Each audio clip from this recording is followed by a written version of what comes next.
Bismillahirrahmanirrahim. Assalamualaikum warahmatullahi wabarakatuh. Innal hamdalillah wassalatu wassalamu ala Rasulillah wa ala alihi wa sahbihi ajma'in. Allahumma salli wa sallim wa barik ala sayyidina Muhammad wa ala alihi wa ashabihi ajma'in, amma ba'd. Wa qad qala Allah subhanahu wa ta'ala fil Qur'anil Karim wa huwa asdaqul qailin. A'udzu billahi minasy syaithanir rajim. Bismillahirrahmanirrahim. ولا تقولن لشيء إني فاعل ذلك غدا إلا أن يشاء الله واذكر ربك إذا نسيت وقل عسى أن يهديني ربي لأقرب من هذا رشدا. صدق الله العظيم وصدق رسول الكريم ونحن معه من الشاهدين والشاكرين. Alhamdulillahi Rabbil Alamin. Hadirin jamaah zuhur dan para pendengar radio Darussalam yang dirahmati Allah Subhanahu wa Ta'ala. Alhamdulillah, pada siang hari ini Allah masih memberikan kesempatan, Allah memberikan nikmat kesehatan, nikmat kesempatan. Alhamdulillah, kita baru saja melaksanakan ibadah sholat jamaah zuhur yang tentu saja kita sudah maklum semua pahala jamaah itu 27 kali lipat ketimbang kita sholat sendirian.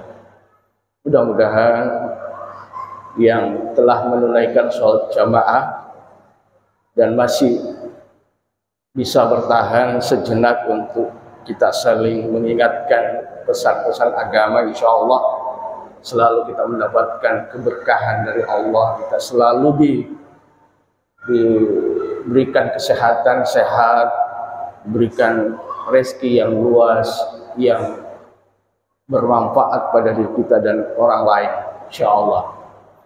Hadirin jamaah zuhur yang dirahmati Allah Subhanahu wa Ta'ala, kesempatan singkat ini saya ingin sedikit mengurai dua ayat yang disebutkan di dalam surah Al-Kahfi.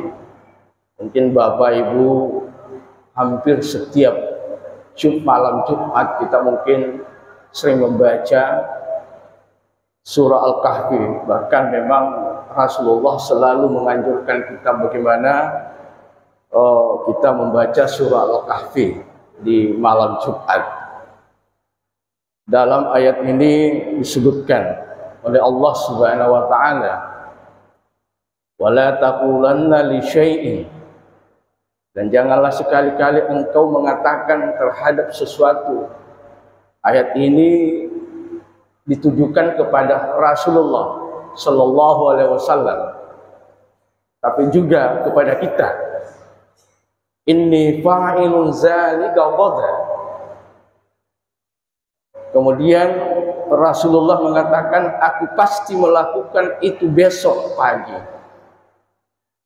Illa ayyasha Allah, kecuali dengan mengucapkan atau dengan mengatakan insya Allah.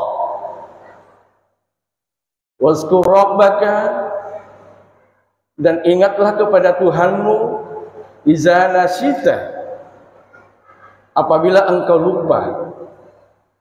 Wa qul asa ayyahdiyani rabbi li aqraba min hadza rasyada, dan katakanlah mudah-mudahan Tuhan akan memberi petunjuk kepadaku agar aku yang lebih dekat kebenarannya daripada ini. Ayat ini di dalam beberapa kitab tafsir disebutkan bahwa Disebutkan dalam kitab tafsir At-Tabari bahwa ayat ini merupakan takdib minallah lin nabi, yaitu suatu penghormatan dari Allah kepada Rasulullah. Ayat ini sebenarnya adalah menegur Rasulullah. Menegur Rasulullah. Satu ketika di dalam tafsir disebutkan asbabun nuzul daripada ayat ini, kaum Yahudi mendatangi Rasulullah untuk menanyakan 3 hal, yaitu tentang kisah Ashabul Kahfi. Bagaimana itu kisah Ashabul Kahfi? Yang kedua adalah ditanyakan tentang siapa itu Zulkarnain. Dan yang ketiga adalah ditanyakan kepada Rasulullah apa hakikat truh.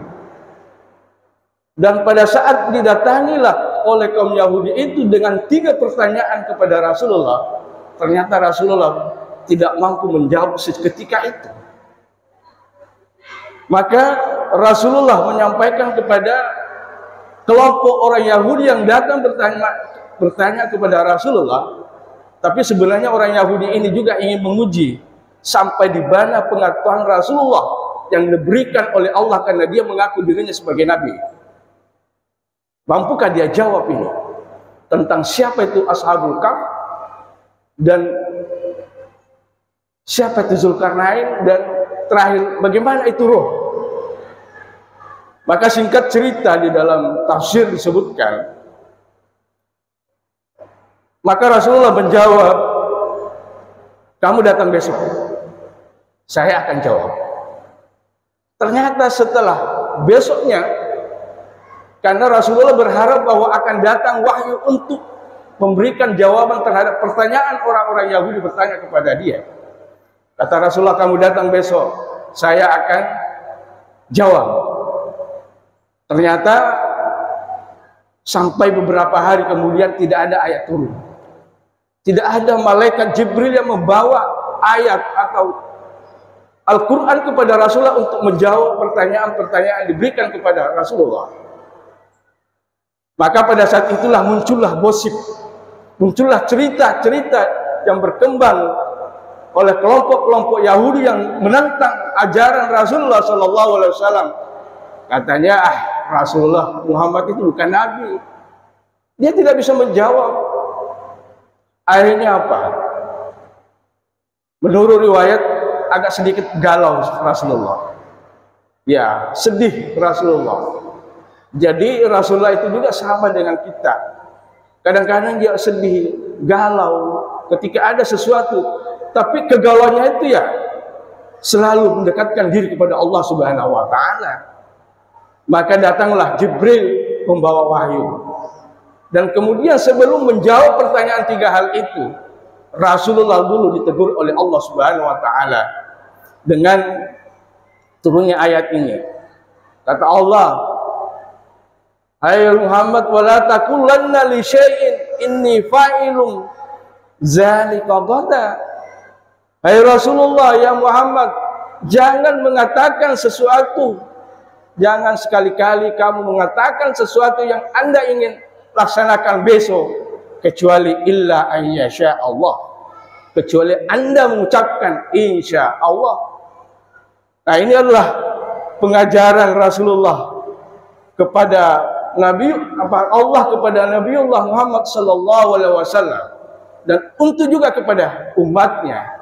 Ketika kita ingin melakukan sesuatu, berkehendak atau berkeinginan melakukan sesuatu, baik waktu yang singkat, misalnya mungkin setelah sholat zuhur keluar dari masjid, kita berencana melakukan sesuatu, ada janjian dengan saudara kita, terus apa kita bilang? Kita bilang insya Allah. Tapi kata insya Allah itu bukan berarti jangan sampai ada keinginan kita, itu pura-pura aja. Ya, biasa kalau orang misalnya berjanji untuk menyenangkan orang yang dibuatkan janji, maka dia bilang insya Allah, meskipun dalam hatinya nyatakan saya tidak akan menepati janji, berarti ini akan berdosa. Kenapa? Saya teringat dulu ketika masih mahasiswa. Ada dosen saya ketika berjanji dengan kami sebagai mahasiswa. Terus kami bilang insya Allah. Beliau mengatakan, nggak perlu bilang insya Allah. Jangan sampai dalam hati saya ini ada kepura-puraan saya. Maka ada 2 dosa yang harus saya tanggung. Kata dosen saya itu, guru saya. Dosanya apa? Saya berjanji kepada kamu dan tidak melakukan janji itu, kalau tidak menepatinya berarti saya berdosa sama kamu. Dan kata insya Allah juga saya akan berjanji kepada Allah, berarti dosa saya kepada Allah Subhanahu wa Ta'ala. Ya, dari sisi lain ya masuk akal juga. Tapi disinilah Tuhan mengajarkan kepada kita, kalau memang kita ingin melakukan beriltizam, betul-betul kita melakukan sesuatu, maka kita ucapkan insya Allah. Ya, cuma biasa kita ini kan ungkapan insya Allah ini adalah ungkapan yang biasa-biasa aja kadang-kadang. Kita tidak memaknai apa makna insya Allah itu sendiri. Padahal kata insya Allah itu adalah sebenarnya satu makna yang mengharapkan atau doa. Ketika kita melakukan sesuatu dan kemudian kita mengucapkan insya Allah, mudah-mudahan Allah berkehendak agar supaya saya diberikan kekuatan. Sebenarnya itu sudah penjelasannya panjang. Karena itu adalah makna doa. Agar supaya kita benar-benar melakukan apa yang kita rencanakan, yang kita mau kerjakan. Kalaupun kita beriltizam, kita sudah beriktikad untuk melakukan itu, ternyata tidak jadi. Berarti ya itu adalah di luar daripada kehendak kita. Karena segala kehendak kita sebenarnya semuanya adalah kehendak Allah Subhanahu wa Ta'ala. Kita ini digerakkan oleh Allah Subhanahu wa Ta'ala. Iya. Tetapi ya, bagaimana ketika kita melakukan sesuatu perbuatan yang tidak baik? Itu udah tanggung jawab kita. Karena yang kita kehendaki, yang dikehendaki oleh Allah untuk melakukan sesuatu di situ adalah perbuatan-perbuatan baik. Kalau perbuatan yang tidak baik itu adalah tanggung jawab kita sendiri. Nah, bagaimana kalau saya misalnya mengucapkan insya Allah saya akan tipu orang? Itu salah. Yang dimaksud kata insya Allah itu adalah perbuatan-perbuatan yang disenangi oleh Allah Subhanahu wa Ta'ala. Insya Allah saya akan ambil sandalnya orang. Wah, itu salah itu. Tapi insya Allah saya akan bantu kamu. Hadirin jamaah rahimakumullah. Oleh karena itulah, karena makna insya Allah itu adalah mengandung doa. Agar supaya kita dimudahkan oleh Allah Subhanahu wa Ta'ala melakukan apa yang kita rencanakan.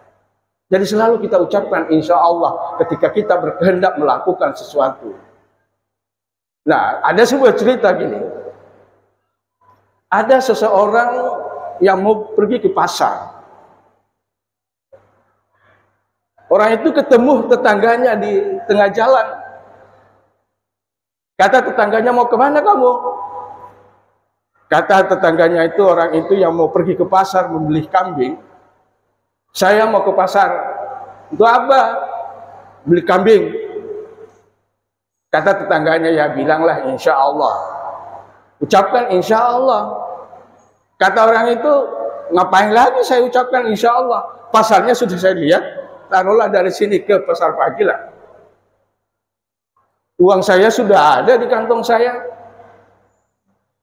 Tinggal transaksi ya. Ternyata dalam perjalanan sampai ke pasar, pada saat dia sudah mau beli kambing itu, dia sudah tahu dan sebagainya. Jadi pada saat dia mau bayar, apa yang terjadi? Dicarilah uangnya, ternyata dompetnya jatuh. Entahlah apakah jatuh atau dicopot, ya gimana. Akhirnya tidak jadi. Tidak jadi beli kambing karena tidak ada uangnya, dompetnya tidak ada. Ya entahlah, mungkin jatuh atau mungkin pada saat dia mau isi celengan ya lupa apakah jatuh dan sebagainya. Ya, padahal dia masuk di masjid, ya dompetnya dia rasakan ada. Tapi bisa jadi pada saat dia mau masuk di masjid ada isi celengan, dia jatuh di situ. Akhirnya apa? Pulanglah tanpa membawa kambing. Itulah ketemu tetangganya. Kata tetangganya, mana kambingnya? Insya Allah tidak jadi. Jadi penempatan insya Allah ini sudah tidak sesuai lagi. Insya Allah tidak jadi. Kenapa? Insya Allah jatuh.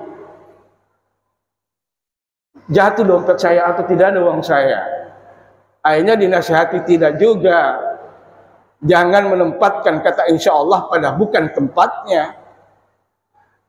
Sehingga begitu terinspirasi kata insya Allah, di mana-mana dia sebut insya Allah. Sama dengan istrinya, insya Allah istri saya. Berarti itu sudah tidak sesuai dengan penempatannya. Yang kata insya Allah itu adalah ketika kita ingin melakukan sesuatu yang akan datang maupun yang waktu yang masih dekat dengan ucapan kita maupun besoknya, kita ucapkan insya Allah. Kalaupun juga tidak terjadi, kita bisa tidak disalahkan. Karena itu adalah di luar kehendak kita. Karena kalau Tuhan tidak menghendaki, ada saja hal-hal yang tidak membuat kita tidak jadi. Misalnya ada orang yang mau naik haji, padahal sudah bayar semua, sudah ada semua paspor, visanya dan sebagainya. Tapi bisa jadi menjelang mau naik haji dia sakit dan sebagainya dan sebagainya. Atau bisa jadi misalnya ya seperti kemarin kita kena musibah pandemi 2 tahun. Padahal orang sudah berencana semua, tahun ini pasti saya akan naik haji, tapi ternyata tidak. Maka kemudian kita insya Allah. Yang kedua, insya Allah itu paling tidak memberikan motivasi kita bersungguh-sungguh untuk melakukan sesuatu pekerjaan. Kita planning dengan baik sehingga pekerjaan itu dilakukan dengan baik, sempurna. Yang ketiga adalah kata insya Allah itu juga, ya ketika kita mengucapkan itu adalah doa dan kita bisa mendapatkan pahala dari Allah Subhanahu wa taala. Inilah saya kira bagi kita sekalian umat Islam, ketika kita ingin melakukan sesuatu, kita ucapkan insya Allah. Paling tidak kita mengingat kepada Allah Subhanahu wa taala, sehingga segala perbuatan kita, segala pekerjaan-pekerjaan kita selalu berdasarkan niat karena Allah dan selalu diawasi oleh Allah, sehingga kita mendapatkan petunjuk-petunjuk dari Allah Subhanahu wa taala. Kemudian apa yang kita lakukan selalu mendapatkan keberkahan dari Allah Subhanahu wa taala. Hadirin jamaah rahimakumullah. Demikianlah ceramah singkat ini, mudah-mudahan ada manfaatnya bagi kita sekalian. Marilah kita tutup dengan kita sama-sama membaca doa. Bismillahirrahmanirrahim. Hamdan rabbil alamin hamdan syakirin. Hamdan na'im hamdan yuafi wa kafi mazidah. Ya Rabbana lakal hamdu kama yanbaghi li jalalil karim wa azim sultan. Rabbana taqabbal minna innaka antas samiul tub alaina innaka antat tawwabur rahim. Allahumma ftah alaina abwabal khair wa bal barakah wa bal ni'mah wa bal rizq wa abwabal quwwah wa abwabas sihah wa abwabas salama bi rahmatika ya arhamar rahimin. Rabbana atina fid dunya hasanah wa fil akhirati hasanah wa qina azabannar. Subhanakallahumma wa bihamdika asyhadu an la ilaha illa anta astaghfiruka wa atubu ilaik. Walhamdulillahi rabbil alamin wa billahi taufiq wassaada. Wallahu muwaffiq ila aqwamit thariq. Assalamualaikum warahmatullahi wabarakatuh.